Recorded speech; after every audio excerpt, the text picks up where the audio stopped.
Last year, in July, Mark Zuckerberg announced the Metaverse and he promised to invest billions on the project.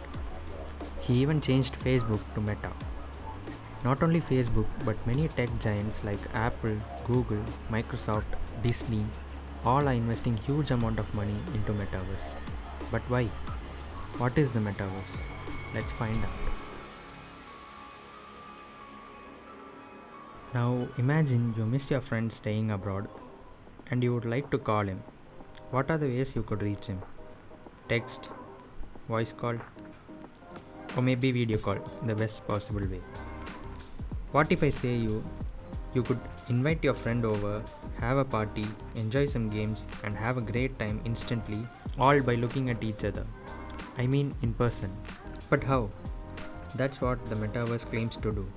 It is a virtual world where you don a character and enjoy the life you want using augmented reality technology. Cool, right? Not really. As much as it sounds interesting, there are a lot of problems and questions to be answered here. Firstly, let's see why these tech giants are so keen on the metaverse.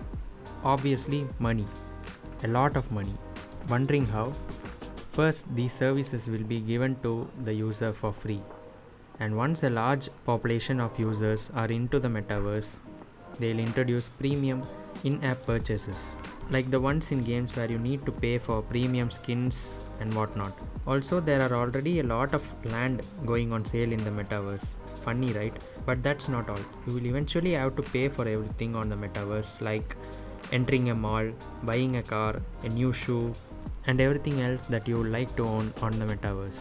This is where the problem starts. First up, wearing a headset and sitting all day in real world while wandering around in the metaverse, then eventually your physical health will go for a toss. We already know how mobile phones and TVs have made us so stressed and lazy that we depend on Zen mode for mental peace. Next up is addiction. Especially kids and youngsters could easily get addicted and waste time in the metaverse.